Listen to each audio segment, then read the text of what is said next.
Sir, the girl on stage, the one they're all laughing at, that's your daughter. Fire all the crew. I'll be there in 10 minutes.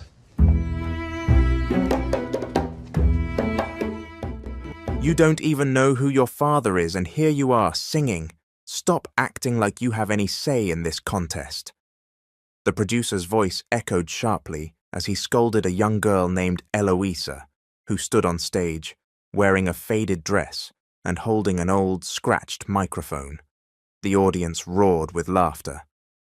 Put her at the end for comic relief.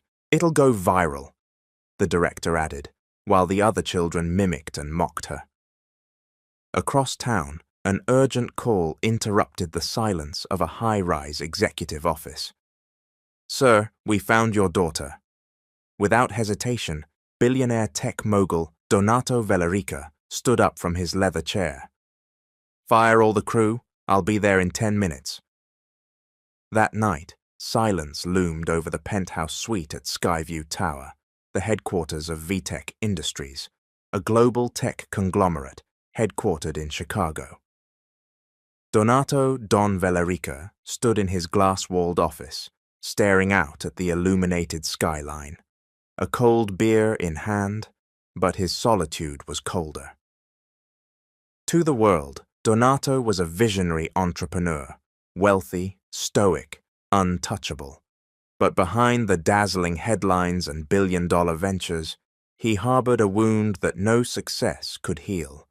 At 38, he had launched countless ventures and expanded globally.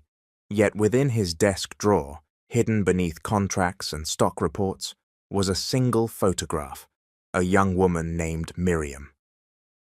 Miriam had been his first love, back when he was just Nate, a college engineering student in a quiet southern town. Their love story ended not with a farewell, but with a void, no goodbye, no closure, just silence. Sir, the investor pitch is done, said his assistant, Luis, entering quietly. 6 million committed. They'd like you to join the celebratory toast. Don simply nodded. You handle it. I need silence. Is everything okay, sir? Luis asked, his eyes falling on the old photo of Miriam. Have you ever wondered if you had a child, but didn't know where they were? Don's voice cracked slightly. Luis looked startled. A child, sir? I'm not sure, Don murmured, rising to approach the floor-to-ceiling window. But sometimes in my dreams, I hear a little girl's voice. She calls me Daddy, and when I wake up, I remember I have no child. Or do I? Maybe it's just ghosts from the past, Luis replied gently. Don didn't respond, but deep in his heart, he knew some part of his life remained unsearched, unacknowledged. The next morning, behind closed doors, Don met with one of the most renowned private investigators in the country. I want you to find this woman, he said, sliding the photograph of Miriam across the table. I want to know if she's alive, if she had a child, my child. This was a long time ago, sir. If she stayed off the grid, she'll be hard to trace. I'm not paying you to say it's hard, Don snapped. I'm paying you to find her, no matter the cost. And so the search began. Late one night, while scrolling through TV clips of children singing on national shows, Don stumbled upon a viral video. A thin girl in a tattered dress stood singing next to a carousel, her voice trembling and off-key, yet strangely moving. Her song cut through the laughter in the background and struck something deep in Don's chest. Luis, he barked. His assistant rushed in. Find everything you can about this girl. Name, address, who took the video, what show it's from. Luis examined the clip. She's from a foster home. This was filmed during an audition for a small reality show. No known mother, deceased, no records on the father. Don's heart twisted. No name? She goes by Eloa Salvador. Don clutched his forehead. Eloa. In his mind, an old memory surfaced. Miriam 5 years after their silent breakup, standing across a street in a pink maternity dress, pregnant. He hadn't approached her then. Cowardice won. If she's mine, he whispered, how do I face this now? Silence returned to his office, but this time it came with the weight of regret. Meanwhile, under the searing sun of a rundown amusement park in a small Midwest town, a girl named Eloa sat alone by a broken fountain. She clutched a small plastic container of leftover chicken from last night's dinner. She was 11 years old, small for her age, with curly hair and wide eyes that never stopped searching for hope, for family, for someone who cared. Eloa, hurry up or we'll miss the free cotton candy, yelled another foster kid. But Eloa stayed put, eyes fixed on a makeshift stage where a booth was offering free kids karaoke.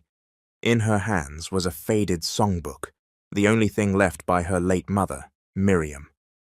She said that if I sing from the heart, she whispered to herself, tracing the handwritten lyrics, she'll hear me in the wind. From afar, the caretaker of the foster home watched. That kid's always quiet, she told another staff member, always holding that old songbook, sings alone even when her voice shakes. She's off key, the other one muttered. No wonder the other kids laugh at her. Eloa stepped timidly toward the booth. Other kids were already in line, dressed in clean outfits, surrounded by cheering parents. Eloa had no one, no cheerleaders, no applause. When it was her turn, she stood slowly, clutching the chipped microphone with trembling hands. What song are you singing, sweetie? Asked the staff. Between, she answered, voice barely audible. The track began. Eloa missed her first note. The audience of children burst into giggles. Someone shouted, Go home! A teen boy called out, Froggy voice! But she kept singing, through the tears. Not out of embarrassment, but longing for her mother. When the song ended, no one clapped. The silence wasn't out of awe. It was confusion, pity perhaps. Then a small girl began to clap. A few others followed, but it quickly faded. Eloa stepped off the stage and returned to the fountain, her songbook soaked in tears. That night, back at the foster home, the children mocked her. Did you sing again today, Eloa? Still sound like a tin can? Karen sneered. Kuya Edison said your performance was viral-worthy. Another giggled. You could be a comedy act. Enough, the caretaker shouted, but Eloisa's dignity had already been shredded at the dinner table. Alone in her room, Eloa opened her mother's songbook. Inside the cover, in faded ink, were words written in her mother's hand. A voice from the heart is always heard by God.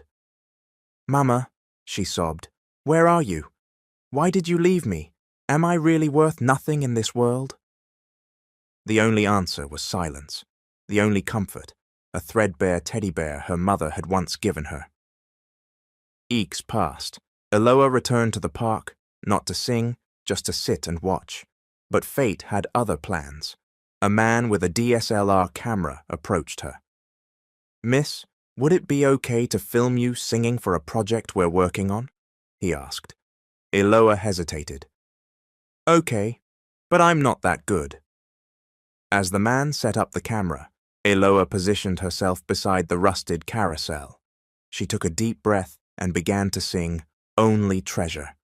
Her voice shook, off-pitch, but each line carried raw emotion. Unbeknownst to her, the man filming was a production assistant from a low-budget reality show, searching for comic relief acts for its upcoming season. By morning, the video had gone viral. Fatherless girl sings on sidewalk, cringe and cry vibes, the caption read. Comments poured in. She sings like a dying cat, but I feel bad. Put her on LOL Kids Got Talent. This is gold. I'm crying and laughing at the same time. But Eloa didn't care about the comments. Only one thing mattered. Maybe Mama heard me, even if just through the wind. Jackpot, shouted Chase Rivers, a producer at LOL Kids Got Talent, while replaying the viral clip. In it, Eloa sang next to the carousel in her worn dress, trembling voice, and tear-streaked cheeks. What's that, boss? Asked Marla, his assistant, carrying 2 cups of coffee. Look at this girl. This is comic gold. She's our wildcard entry. No dad, cracked vocals, total drama. Cry-worthy, laugh-worthy. Perfect finale act for the pilot. Maybe she really has talent, Marla mumbled. Marla, we don't need talent. We need ratings. Pitiful kids with awful voices. That's what goes viral. Add sad piano music, slow-mo shots. We're golden. He grabbed a marker and wrote on the whiteboard lineup. Eloa Salvador. For laughs. At the foster home, Eloa scrolled through the comment section using a borrowed phone from her caretaker, Miss Viola. She sounds like a run-over cat. No dad, no voice, and I'm crying from laughter. She bit her lip and tried to swallow the pain. Then she touched her mother's note in the songbook. Even if the world won't applaud, remember, God is always listening. Moments later, their caretaker entered the room with a visitor, a sharply dressed woman in a blazer, pink lipstick, and an ID badge with a national TV logo. Eloa Salvador? The woman asked. Eloa stood. Yes, ma'am? Hi, I'm Miss Carla from LOL Kids Got Talent. We saw your video and we'd love to invite you to join our show. A few foster kids gasped. No way! Eloa's going on TV? Even if her voice sucks, she's famous now. Eloa, confused, asked, Why me? There are so many better singers. Carla forced a smile. That's what makes you special. People like you. You're authentic. You have a story. You're relatable. Plus, if you win, there's a cash prize. It could help your foster home. In Eloa's heart, her mother's words echoed again. Sing from the heart. Maybe this was her chance to be heard. By the world, by heaven, or maybe by her real father. Inside the studio, it was chaos. Lights, cameras, makeup artists, all buzzing with activity. In the dressing room, Eloa was handed a tight, outdated costume. Sorry, sweetie, this is all we have in your size, said the wardrobe assistant. It's more authentic if you look pitiful. Don't you have anything else? Eloa asked meekly. Nope, and don't act all diva, okay? You're comic relief, remember? Eloa lowered her head. In the hallway, she overheard other contestants whispering. She's the viral one, right? The frog voice? Yeah, I couldn't tell whether to laugh or feel sorry for her. Silently, Eloa clutched her songbook in her pocket. It was the only thing that made her feel safe in this strange world. In the control room, Chase Rivers stared at the monitor showing Eloa's rehearsal. Zoom in on her face while she cries, he ordered. I want the shot to look like a lost puppy in a grocery store. Marla looked at him, uneasy. Boss, you're exploiting a kid's emotions. Emotion sells, Marla. The more pain, the more views. Add dramatic piano, slow motion tears, cut to crowd reactions, people holding back laughter. After rehearsal, Eloa sat quietly in the van. Miss Carla was busy texting beside her. Miss Carla, she asked, why did you put me in the show if I don't have real talent? Carla paused her typing. Sweetheart, talent is subjective. Just follow our direction and you'll get exposure. Don't ask questions. You're part of the show now. Eloa turned to the window, staring at the glowing city lights outside. Lights that had never once shone on her world. Inside her chest, a storm swirled. Uncertainty, fear, the feeling of something huge approaching. But whether it was a blessing or a disaster, she couldn't tell. Across the city, Donato Valerica sat in his office, watching the late-night news. A teaser clip from LOL Kids Got Talent aired. Among the featured acts was the girl at the carousel, Eloa. This week, meet the girl who doesn't know her father, but sure knows how to hit a note. Get ready for the viral moment of the year. Don rose from his seat. His body froze. This wasn't a dream. This wasn't a ghost. The girl who haunted his memories was on television, and behind the camera were people who didn't plan to help her. They planned to exploit her. Donato Valerica's penthouse was quiet, but his heart thundered. With every second, his pulse quickened as he stared at the screen. There, under the primetime spotlight of LOL Kids Got Talent, stood a little girl in a worn-out dress, her voice trembling, struggling to reach the high notes of Only Treasure. But beneath the host's voiceovers, there was a louder sound, a silence, a scream only Don could hear. "That's your daughter." His phone rang. It was Franco, his longtime business consultant and confidant. "Donato," Franco said urgently, "there's something you need to know."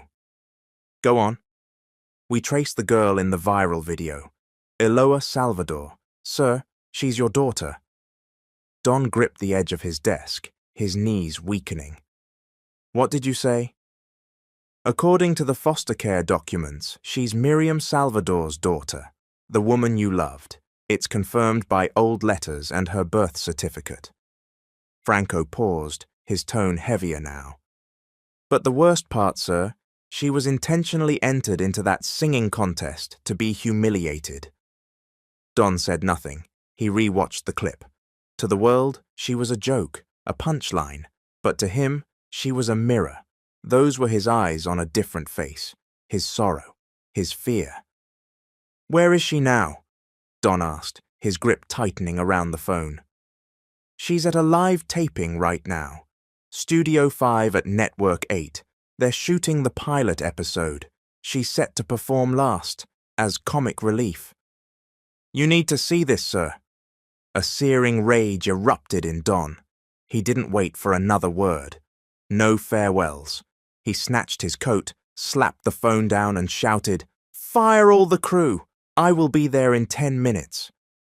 Driving through the dark city streets in his black SUV, Don listened to a secretly recorded backstage audio clip sent by Franco's undercover agent.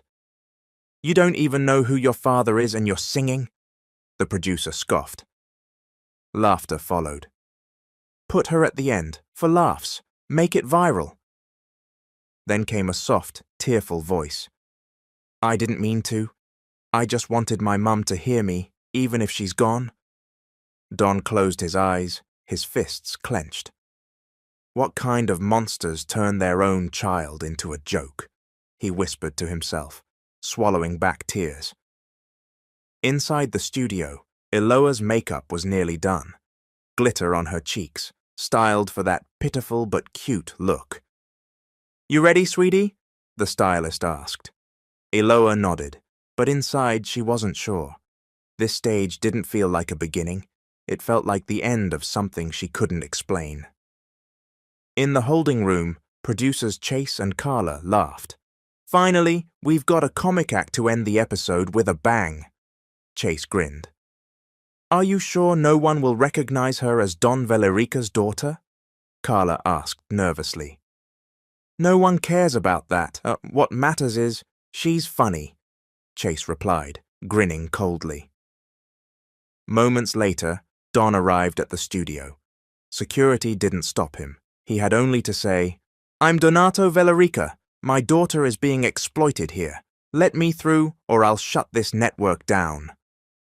Staff backed away. He was ushered into the VIP viewing room.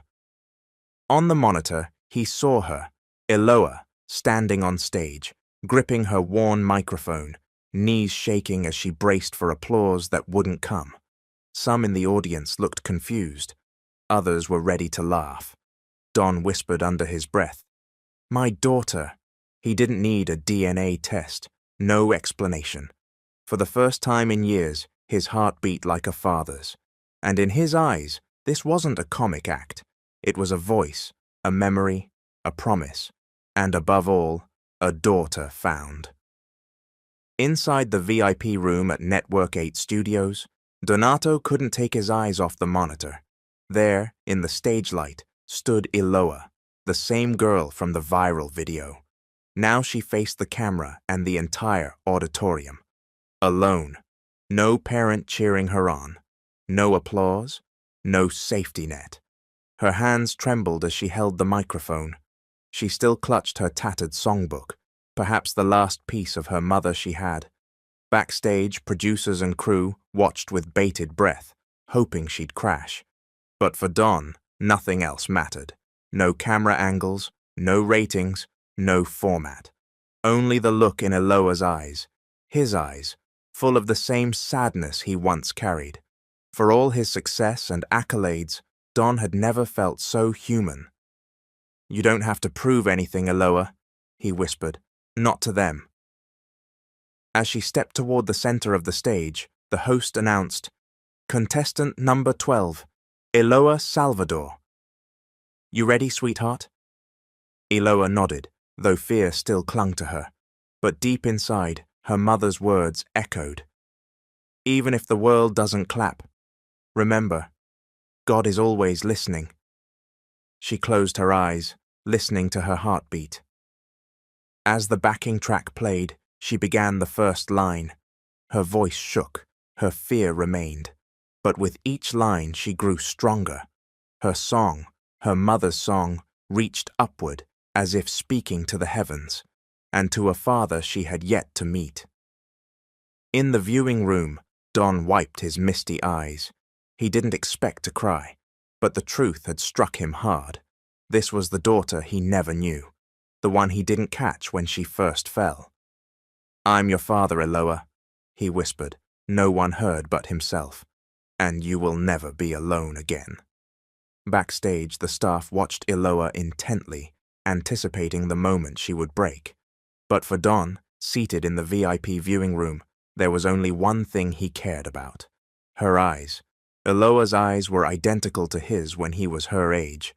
The shape, the sorrow, the weight of unspoken emotion. Despite years of global success, awards, and high-level business deals, this was the first time Don truly saw himself in someone else. He whispered from his seat, "You don't have to prove anything, Eloisa." Backstage, reactions began to shift. The staff weren't laughing, they weren't smirking. Some cried, others fell silent. Carla, the associate producer, bit her lip as she watched the monitor. "I thought this was supposed to be comic relief," a cameraman whispered. "I don't know anymore," Carla answered, eyes still fixed on the screen. "Why does it feel like I'm actually feeling something?" Chase, the producer, didn't say a word. He stared silently, troubled. When Eloa finished the song, several seconds passed in stillness. Then slowly, a single clap, then another, and then the entire crowd erupted. Cheers, standing ovation, people wiping their eyes. Eloa cried too, but this time it wasn't from fear. It was from being seen for the first time. In the VIP room, Don couldn't hold back anymore. He ran out, stripping off the ID badge that granted him access. He rushed toward the stage. No one stopped him. The crew froze as he stormed past. On the monitor, he saw Eloa returning to the center stage for the interview segment. "And now, ladies and gentlemen," said the host, "the girl who moved an entire studio, Eloa Salvador." Eloa smiled shyly, though exhaustion lingered in her eyes. "Eloa, who inspires your singing?" the host asked. "My mum," she answered softly. "Even though she's gone, I want her to hear me, even if it's just through the wind." Tears welled up in the audience. Then, Don stepped onto the stage. No script, no plan. He went straight to the microphone. "I am her father," he said. Silence. Eloa's eyes widened. She didn't recognize the man standing before her. But his eyes, they looked like hers, like her mother's. "I don't know you," she said faintly. "You may not know me yet, but I am the reason you are here," Don replied, voice shaking. "And I want to rebuild what I failed to protect." Eloa didn't respond. She ran off the stage. Outside, she sat by the emergency exit, crying, not from shame, but from overwhelming emotion. She clutched her songbook, trying to shut the door on a heart she had kept sealed for so long. Behind her, Don stood unsure whether to approach. But one thing was clear. He would never again allow anyone to call his daughter a joke. By the side of the studio, behind the emergency exit door, Eloa sat hugging her songbook, soaked in tears. She still couldn't believe what had happened. A stranger had barged onto the stage, declaring to the whole country that he was her father. It felt like a scene from a television drama. But this time, she was the one living it. The night was cold. Her palms were sweaty, her thoughts scattered. "Is this a dream?" she whispered. She didn't know who the man was, but one thing wouldn't leave her mind. His eyes, they looked just like hers, just like Mom's. "Eloa." A low, familiar voice broke the silence. Donato Valerica stepped out from the shadows. Still in his expensive suit, his face showed not power, but weariness, the exhaustion and nervousness of a man who had been searching for something long lost, and was now standing in front of the answer. "I don't know you," Eloa said, not looking at him. Don knew it wouldn't be easy. He took a deep breath. "I know this is confusing. I don't have the right to just show up like this. I don't talk to strangers," Eloa cut him off, "especially ones pretending to be parents." Don flinched. It hurt, but he knew he deserved it. "I'm not pretending," he said. "You're my daughter, Eloa. You're Miriam's daughter." Eloa glanced at him. "How do you know my mum's name?" "Because I loved her, a long time ago. But we were forced apart. My family, they hurt her. They sent her away. I never saw her again. Then one night I saw a video of you singing Only Treasure. And your eyes, they were hers. They were mine." "Why only now?" she shouted. "If you're my dad, where were you when Mom left me? Where were you when she was buried with no family around? Where were you when the other kids at the foster home teased me for not having a father?" Don couldn't stop the tears. In front of this child, he wasn't a CEO. He was just a man, a father who had failed. "I wasn't there because I didn't know you existed. If I had known, I would have looked for you. I would have never stopped. And now that I have, I won't leave." Eloa stood up and turned away. "Too late. I don't need you." Don wanted to chase after her, to explain more, but there was a wall now, a wall he couldn't break through in a single night. The next day, the entire incident went viral. CEO Donato Valerica claims child on Live TV. Who is Eloa Salvador? Real-life drama unfolds on talent show stage. But while the public buzzed, Eloa stayed in her room at the foster home. She didn't go out. She didn't eat. She held on to a faded photo of her and her mother, singing together in front of a small altar in a house that no longer existed. Downstairs, Don stood at the gate with a basket of fruit, toys, and school supplies, but they wouldn't let him in. "She doesn't want to talk," said the caretaker. "She stayed in her room all day. She also threw away your letter last night." Don nodded. "That's okay. I'll come back tomorrow, and the day after, and the day after that, until she's ready." That evening, Eloa finally spoke with her foster siblings. She started quietly, but then opened up. "Why is it that just when I'm okay, someone shows up to mess everything up? Even my peace. He wants to take that too." "I hope he's telling the truth," said Karen, one of the older girls. "Because if he is, then it means there's someone out there who loves you, even if you don't know him yet." "Not everyone who shows up is real," Eloa replied. "Everyone who ever came into my life left me." Silence fell. Under her blanket, Eloa cried herself to sleep, not knowing a CCTV camera from the local agency still operated outside the foster home, and its audio was still functional. In his office, Don watched the footage, not to spy, but to understand her better, and that's when he heard her say the words that broke his heart. "Everyone who ever came into my life left me." Don stood. No words, no explanation, just pain. One thing was now certain. He would not leave. He would not give up. This was not the end of their story. It was only the beginning. Days passed, and Eloa kept her world closed.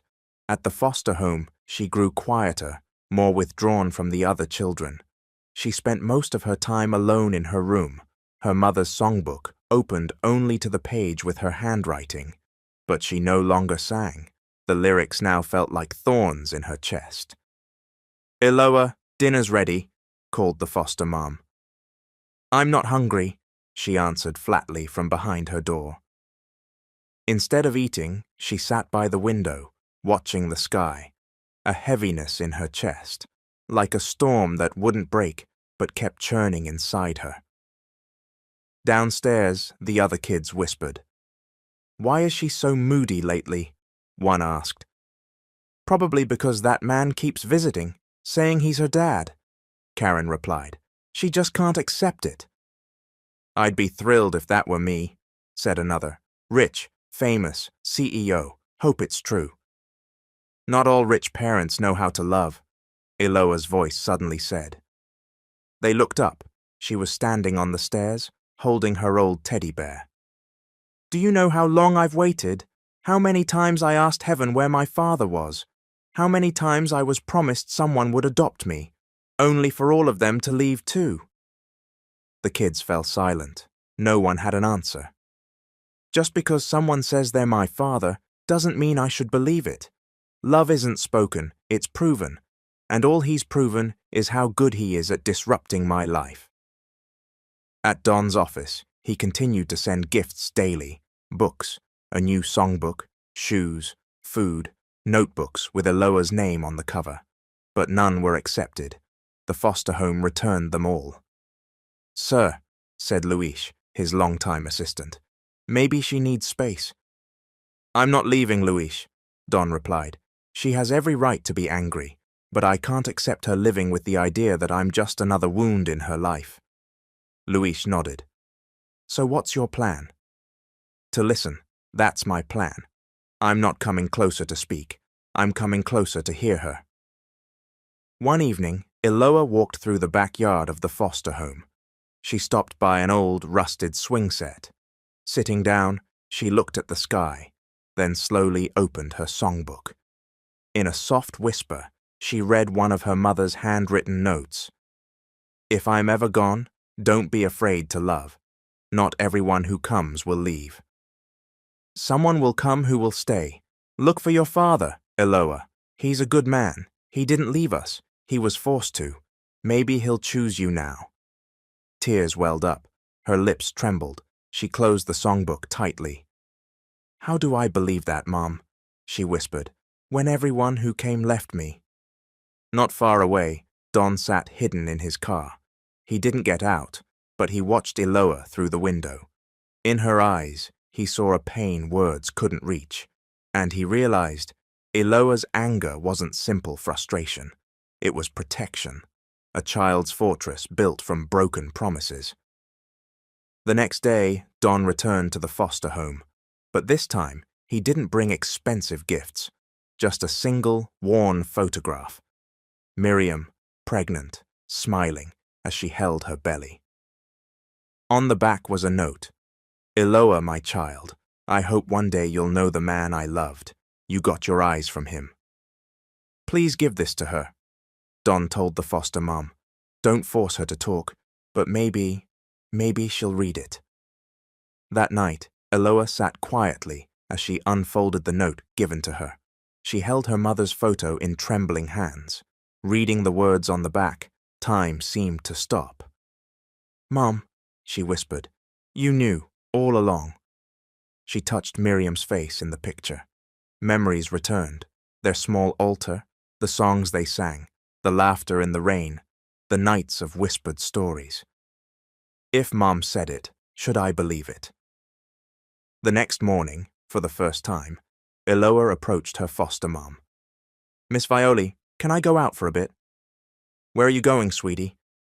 "Just to the park. I need to think." Violi nodded. "Okay, just be careful." Eloa walked to the place where her first viral video was filmed, by the old carousel in the park. She sat on the same bench, holding her songbook and her mother's photo.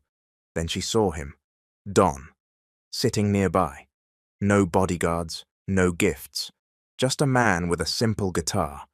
Neither of them moved, but they looked at each other, and in their eyes, tears welled, walls beginning to fall, ever so slightly. On one bench sat Eloa, on the other, Donato Valerica, two strangers, two halves of a story, no words yet, but enough silence to say, "We're willing to listen." Eloa held her mother's photo tightly on the bench, while Don softly strummed the guitar. A gentle melody drifted in the air. Close your eyes, my little star. Familiar, comforting.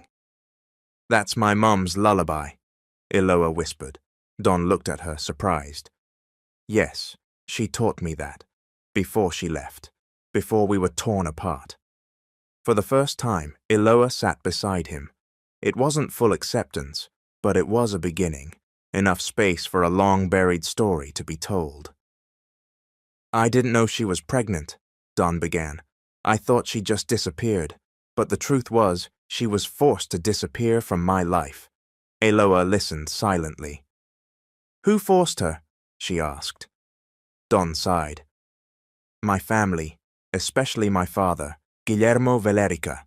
He was traditional, proud. He couldn't accept that I loved someone from outside our circle. He called Miriam trash."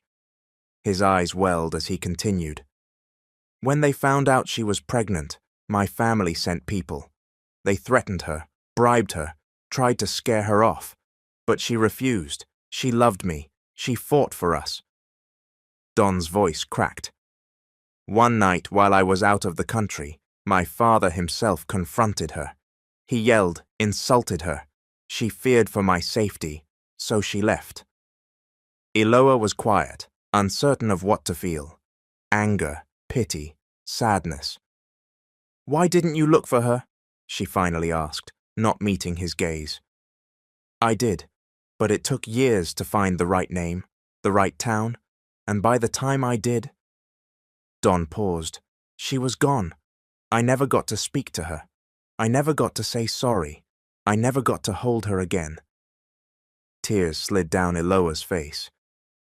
"Do you know, every day I wondered if I had been braver, if I had stood up to my father. Maybe we would have had a life together. You, me, and her."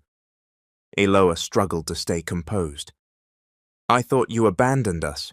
That's what I used to ask Mom. Why don't I have a dad?" She swallowed hard. "She always told me, your dad didn't leave us. He just wasn't allowed to choose us." Don choked back emotion. "Sweetheart, I'm sorry. Sorry can't undo what I missed. But please let me try, however late." That night, as Eloa walked home, she was unusually quiet. Something inside her had shifted. She couldn't explain it, but it mattered. A piece of her that had long been hidden felt like it had been given light. At the foster home, Miss Violi called out to her. She said, "Sweetie, a letter came for you." Eloa opened the envelope carefully.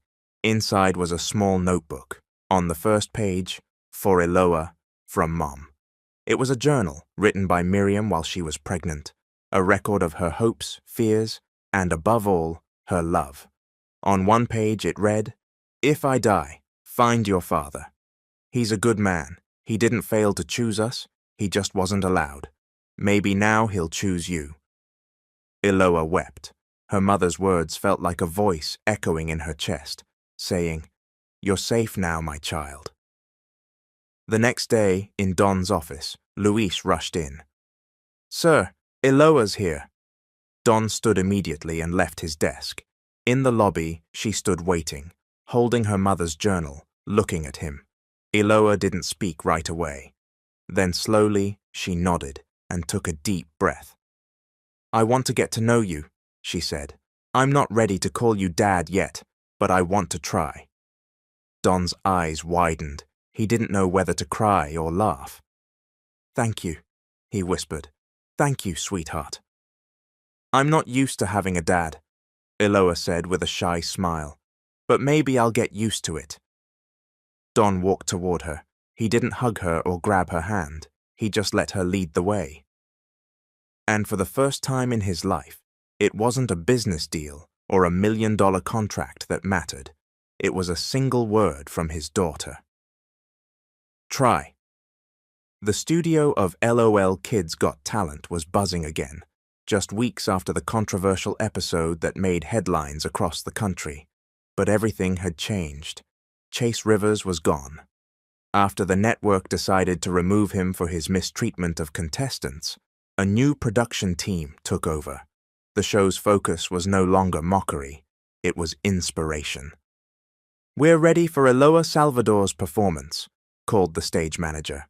"No editing, this is her comeback." Backstage, Eloa sat quietly. This time she wasn't the trembling, humiliated child from before. In her hands was her songbook, now wrapped in a new cover, a gift from her father, Don. On the cover, it read, "In every page of your song, I hear your heart." Eloa smiled faintly.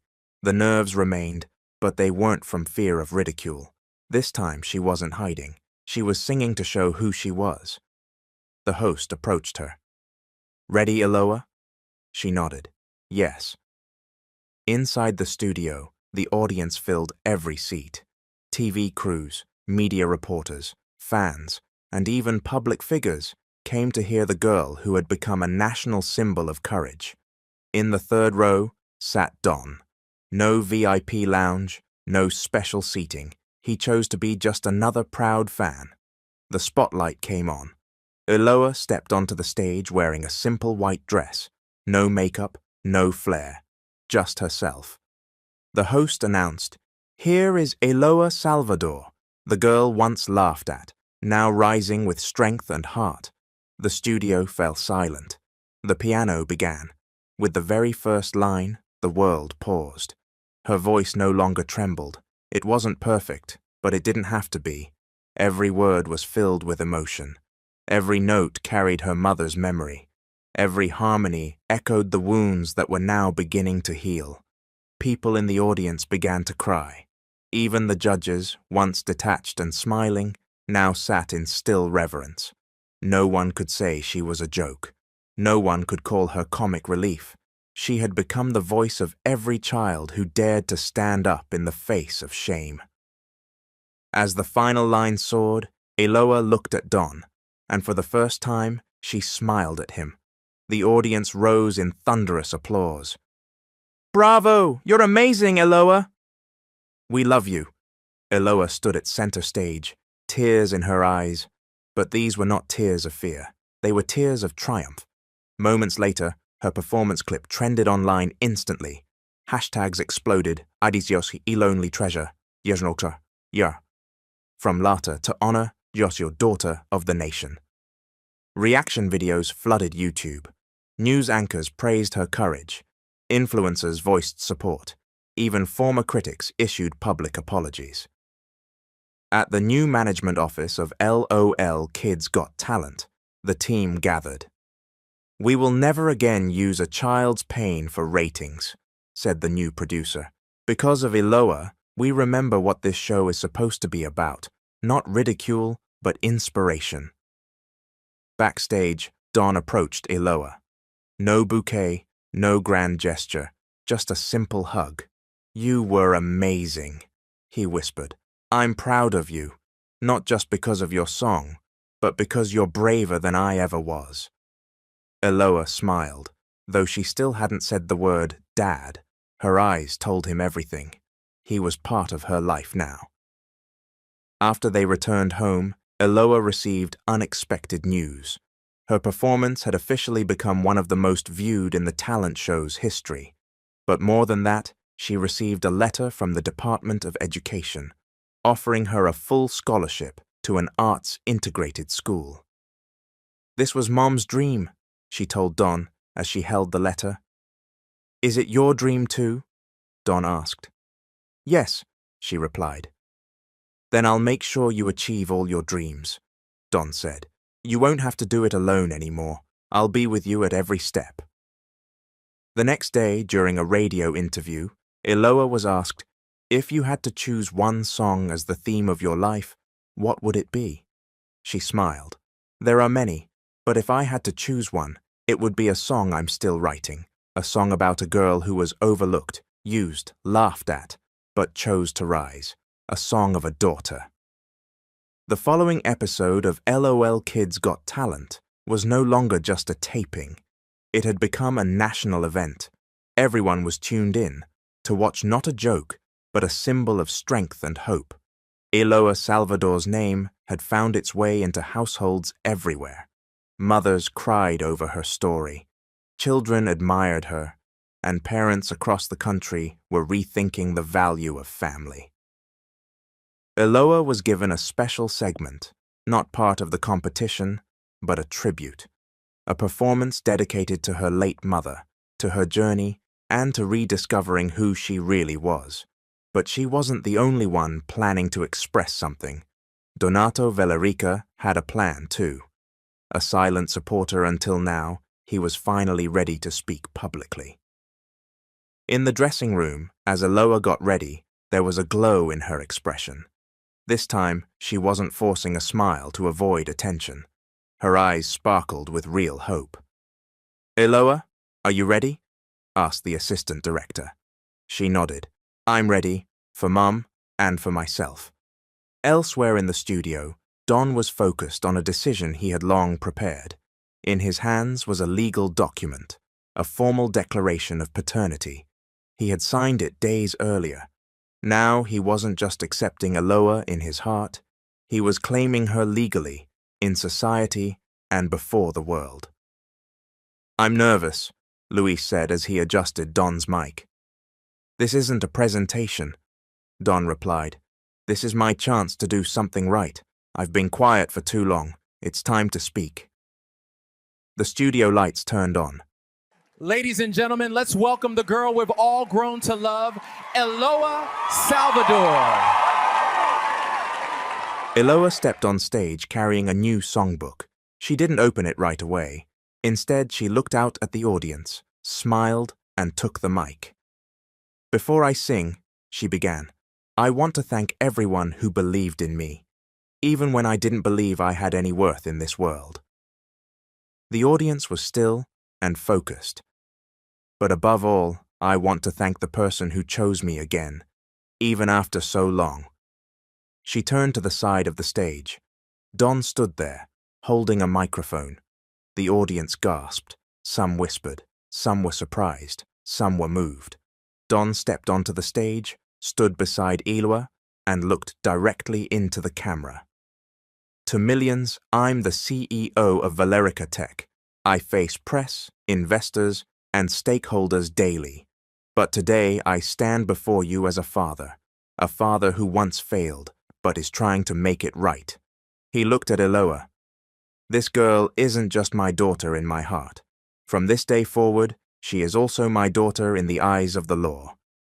He held up the court-stamped document. "My fellow Americans, I'm Donato Vellarica, and this is my daughter, Iloa Salvador." The audience erupted in applause. Some stood, others shouted, "We're proud of you!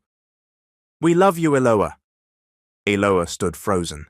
Then she smiled. She didn't cry. She walked over to Don and hugged him, right there, in front of the entire nation. The girl once rejected by the world was now embraced by her father, not in secret, not in silence, but in the eyes of the whole country. The next day, their embrace made headlines across the nation. CEO Donato Vellarica reveals true daughter on live show. From viral humiliation to a father's embrace, the story of Iloa Salvador, a journey of healing. Vellarica and Iloa's story resonates with families nationwide. In the comment section of every social media post, every dad should be like Don. "You're amazing, Iloa. Such an inspiration. Cried in front of my whole family. That hug meant everything." The embrace was real. The song was real. And in a quiet hallway inside the studio, Don and Iloa sat on a bench. No cameras, no audience. There's still a lot we need to talk about, Don said. I didn't expect you to accept me right away, but starting today, whatever steps you take, I'll be with you. Eloa nodded. I still can't call you Dad, not yet. But maybe tomorrow, or the day after. But in my heart, I've made space for you. Nothing worth it is easy, Don replied, but everything worth it is worth fighting for. And in that moment, no special effects, no dramatic lighting, no script, just a father and daughter, wounded but willing, beginning something more important than recognition, reconnection. Days after the emotional revelation on stage, Eloa returned to the foster home, not to stay, but to say goodbye. The house was quiet when she arrived, as though everyone had agreed not to speak until she did. Gone were the usual jokes, games, and noise. In their place was silence, waiting. She carried her songbook, a new backpack gifted by Don, and an envelope clutched in her hands. At the doorway, Miss Violi greeted her softly. Eloa, she said gently, concern in her tone. Eloa smiled. I'm just here to say goodbye, but not only that, I'd like to read something. She stepped to the old table in the center of the living room. One by one, the other kids emerged, Karen, Jason, B, and the rest. They sat quietly as Eloa opened the envelope. To my family, she began. I don't know how to explain everything that's happened in just a few words. It all happened so fast. One day I was eating instant noodles with you all. The next I was on stage, crying, while a stranger called me his daughter. I know this change hurts, but I want you to know, whoever I am now, whatever name people call me, I'll never forget the memories in this house. Karen wiped away tears. Jason turned away to silently brush his eyes. Every meal, where the food wasn't enough, every moment laughing in front of the fan, every night crying in the same room, I carry those with me, and more than anything, I want to say that I'm still afraid. Eloa paused. Her voice trembled, but she went on. I'm afraid this new world won't accept me. I'm afraid to leave you all and not be able to come back. I'm afraid to hope that my family will finally be whole, only for it to fall apart again.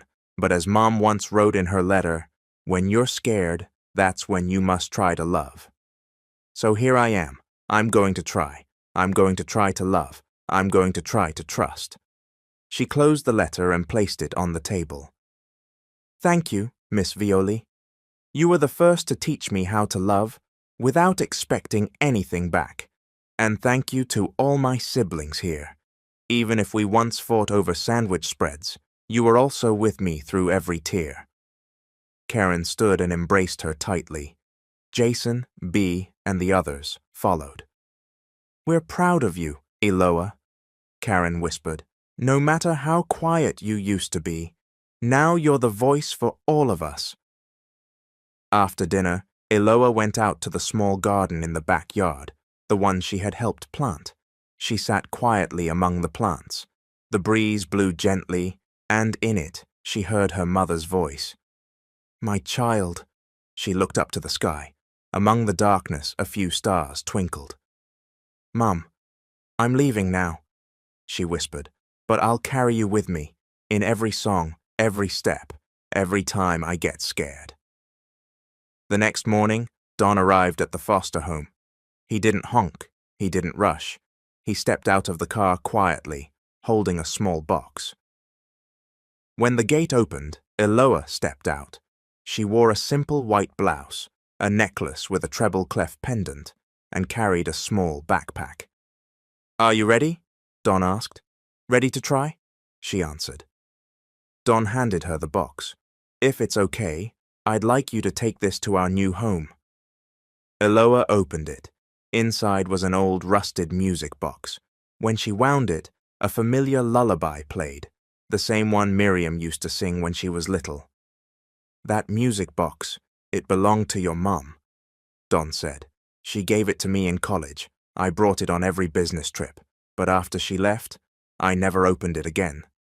Iloa held it close. It felt like hugging her mother again. Thank you, she whispered. During the drive to the Valerica estate, neither Don nor Iloa spoke much, but the silence between them wasn't heavy with awkwardness. It was filled with understanding and restoration. When they arrived at the mansion, a few of the staff stood waiting with warm smiles, holding a welcome banner and toys personalized with her name. Iloa paused at the doorway. "Why does this feel unfamiliar?" she asked quietly. "Because you've never had a place that truly belonged to you," Don answered. "But starting today, this is your home, not as a guest, but as someone who has always belonged here." For the first time, Iloa turned to him, smiled and said clearly, "Thank you, Dad." And in those simple words, every wall, every fear, every doubt that had surrounded Don collapsed, because in the word Dad, he felt the full weight and grace of being a father. The next morning, headlines buzzed with a development the business world hadn't expected. Donato Valerica, CEO of VTech Industries, calls surprise press conference. Is it personal or corporate? The media flooded the lobby and press hall of VTECH Tower. Reporters whispered, "Is he announcing a merger? Is he stepping down? Is this about his daughter again?" Inside his office, Don prepared for the conference in a plain white button-down shirt, not his usual custom-tailored suit. On his desk lay Iloa's songbook, open to the last page where she had written, "Even if you're a CEO, Dad, I want to remember you as the man who never gave up on me." Don smiled with a blend of pain, gratitude, and renewed purpose. He took a deep breath, adjusted his mic, and walked toward the stage. As he stepped into the press hall, cameras flashed. "Sir Don, is this about your daughter? Are you resigning from your post? Is VTECH launching a new brand?" Don raised his hand. Silence followed. "Good morning, everyone," he began. "I know many of you are wondering why I called this press conference." He looked into the cameras, now broadcasting live to millions. "You know me as a businessman, charts, numbers, market shares. But today I'm not here as a CEO. I'm here as a father, as a man who's learning to face what he once ran from." He paused. "The truth is, for many years, I buried questions I didn't want to answer. I poured myself into work, into success, into global expansion. But behind all of that was a little girl who sang on a sidewalk and tore down every wall I'd ever built." No one in the audience moved. All eyes were locked on him. "Iloa Salvador is my daughter. I didn't know she was alive.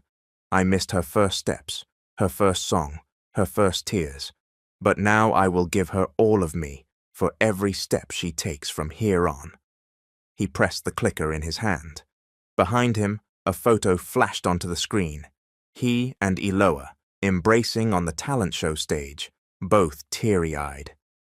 "Starting today, I will donate a significant portion of my earnings and my personal shares in VTech to the Valerica Foundation, which will focus on supporting children in the foster care system." His voice trembled, but remained firm. If someone had given Iloa that chance earlier, if she hadn't been mocked, ignored, or used, I might have found her sooner. A reporter stood. "Sir Don, are you stepping down as CEO?" He smiled. "No, I'm not stepping down. But I am changing the way I lead. No longer just for shareholders, but for children like my daughter, with dreams, talent, and the right to be heard." Later that evening, Don returned to the mansion. In the music room, he found Iloa sitting at the old piano. She had watched the entire press conference via live stream. "Dad," she said, pressing down softly on a note, "I heard everything you said." Don sat beside her. "I wasn't sure I could say it all to your face, but I meant every word." "Thank you," she said gently. "I believe now you won't leave me." Don smiled. I may be CEO of VTech, but the title I cherish most is Eloa's dad. They both laughed. Eloa began playing a soft melody, one her mother had once taught her.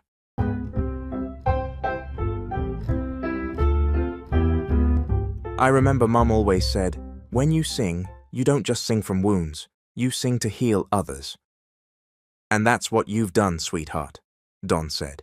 You woke a part of my heart I thought was gone. I can't change the past, but I can build the future with you. Days passed, but the impact of Don's press conference continued to grow. Donations poured into the Valerica Foundation. The Department of Social Welfare sent a letter of gratitude, recognizing his advocacy. Foster homes in rural areas began receiving additional funding, and most remarkably, Eloa, once mocked online, was now being invited by schools, TV shows, and organizations to speak about her experience. I want to be the voice for kids who don't have one, she said during an interview. And I want the world to know that being accepted isn't just about blood, it's about standing up for someone. In her room, Eloa began writing her own songs, not to prove her talent, but to dedicate them to kids like her who had once been told they were worthless. And always, nearby, sat Don, quiet, watchful, present, a former CEO who was now learning how to love with no conditions. One afternoon, while Don was in a virtual meeting with board members of Valerica Tech, Eloa sat on her bedroom floor, surrounded by keepsakes sent by Miss Violi. They had arrived in a large box after her official move to the mansion. Inside were old clothes, notebooks, crayon drawings and toys, things that had once comforted her during the loneliest nights. But one item stood out. It was her old teddy bear, the same one her mom gave her when she was 6.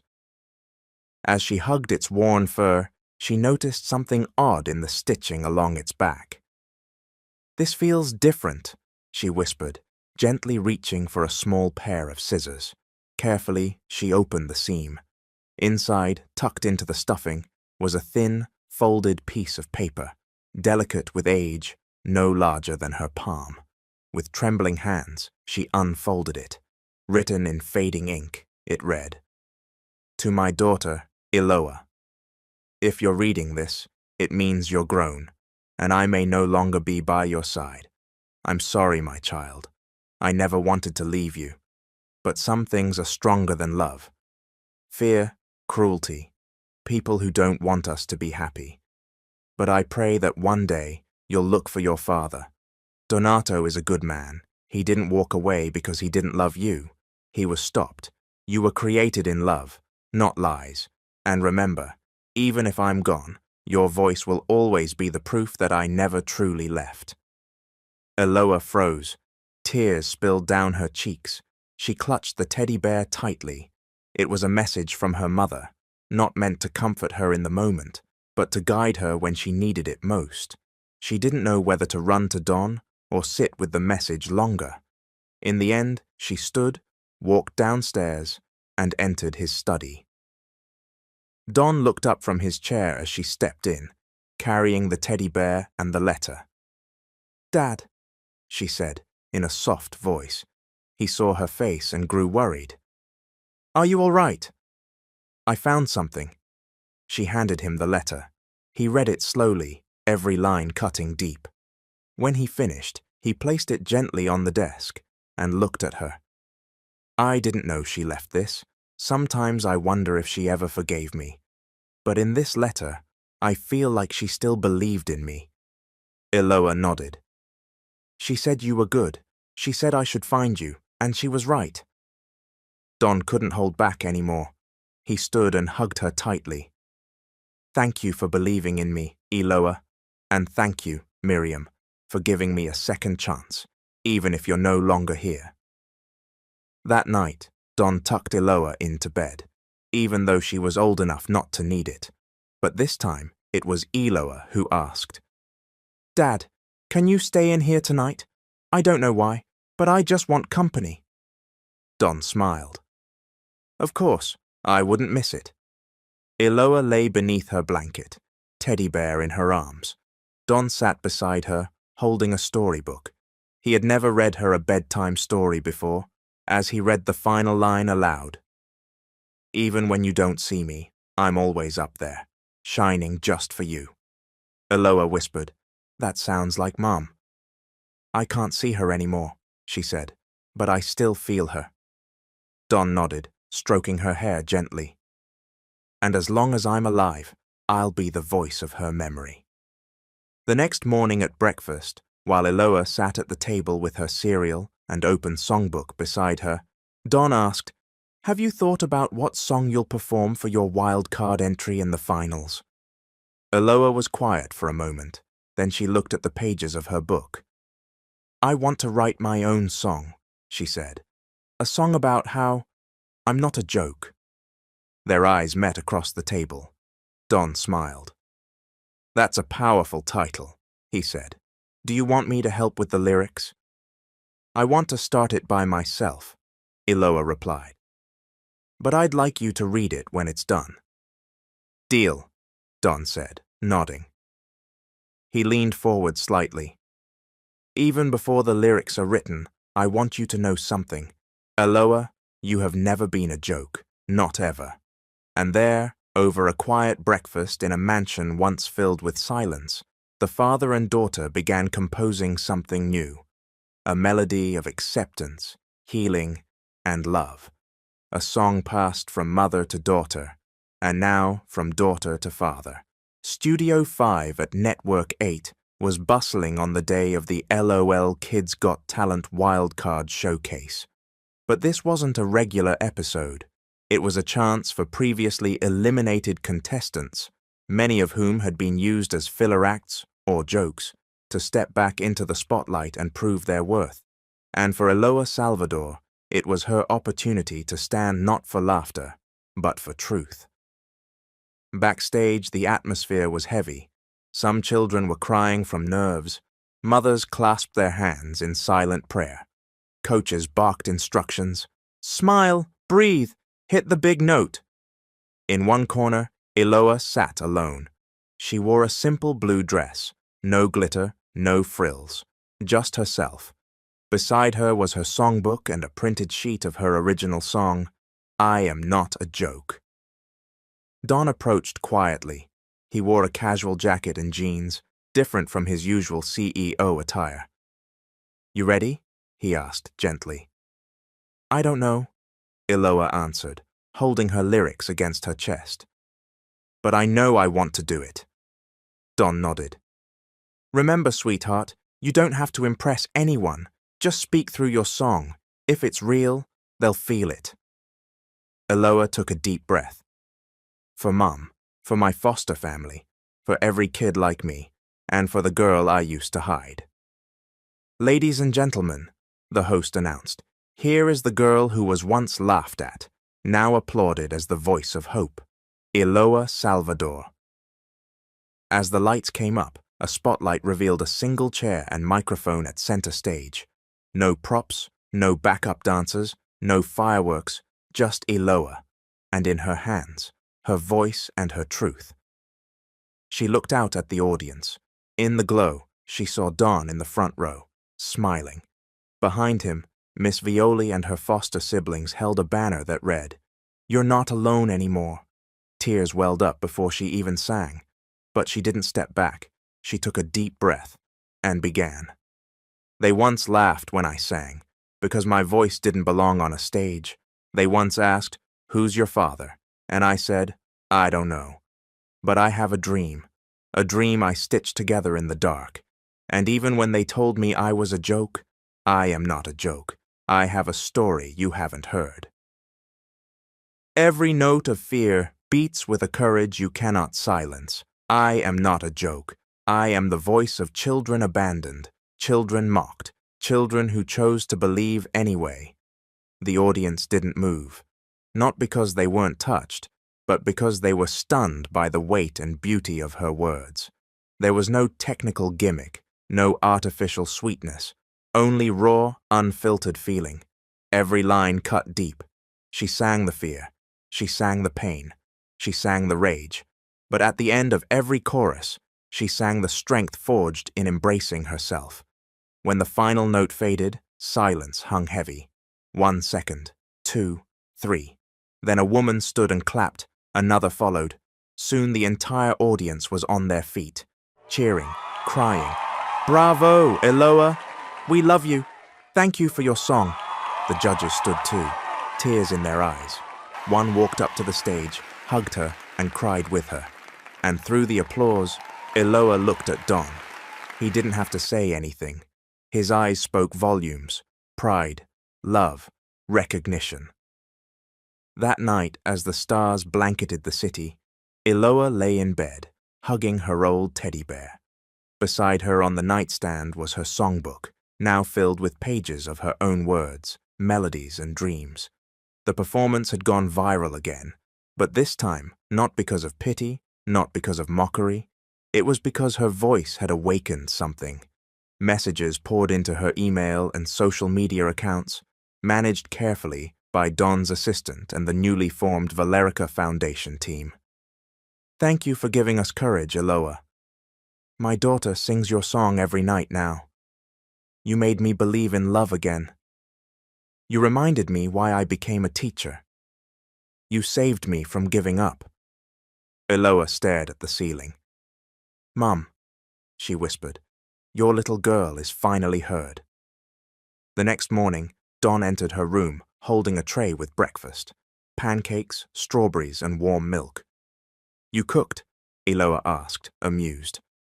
"I watched a YouTube tutorial," he replied with a grin. She giggled. "They don't look bad." "They taste better than they look," he said. They ate together quietly, laughter slipping in now and then. It was the kind of morning that didn't need to be grand. It was simple and therefore special. As they finished, Don leaned back. "Eloa, can I ask something?" "Sure. Would you like to visit your mom's hometown one day?" Eloa's eyes widened. "Really?" "I already called the local office. Her old house isn't there anymore, but the tree she used to write about still stands." Eloa smiled softly. "I'd like that. I want to sing there. Just one song. Not for a crowd, just for her." "We'll go this weekend," Don promised. When the weekend came, Don and Eloa traveled to a small rural town in the Pacific Northwest, where Miriam had once lived during her early years. A modest plot of land stood near the hillside, and just as Don had said, a tall willow tree remained. The sun was setting, bathing the landscape in warm amber. Eloa stood beneath the tree, in her hand, her mother's letter, folded and worn. She placed it in a small box at the foot of the tree, then stepped back. Closing her eyes, she began to hum, a song with no name, a melody with no chorus, just feelings. Don sat on a nearby bench, listening. The wind moved gently through the branches. It was as if Miriam was there, listening, smiling. When the final note faded, Eloa whispered, "I'm okay now, Mom. I'm safe." And for the first time in a long, long while, she believed it. Back home, Eloa resumed her daily life: school, music lessons, weekly therapy. But now there was no camera chasing her, no crowd defining her worth, no void inside her heart screaming for answers. She had a family now, she had healing, and she had her song. One evening, Don received a phone call from the producers of LOL Kids Got Talent. "Sir, we've decided to name this season after Eloa." He blinked in surprise. "What do you mean?" "We're launching a new format next year, less on flashy acts, more on story and heart, and the pilot episode will be called Not a Joke, the Eloa Salvador Story." Don looked across the living room at his daughter, who was sketching cover ideas for her debut album. "She doesn't need the spotlight anymore," he said, "but if this helps more kids like her, we're in." The producer smiled through the line. "She's going to inspire millions." Don ended the call and walked over to Eloa. "They want to name the season after you." he said. Eloa blinked. Why? Because your voice changed something, she smiled. Okay, but only if I get to help write the intro song. Deal. That night, as father and daughter sat on the couch with a bowl of popcorn between them, watching reruns of her first audition, Eloa turned to Don and said, Do you think Mom sees us? Don looked up at the ceiling. I do, and I think she's proud. Eloa leaned her head on his shoulder. I hope she's laughing too, because now they all know I was never a joke.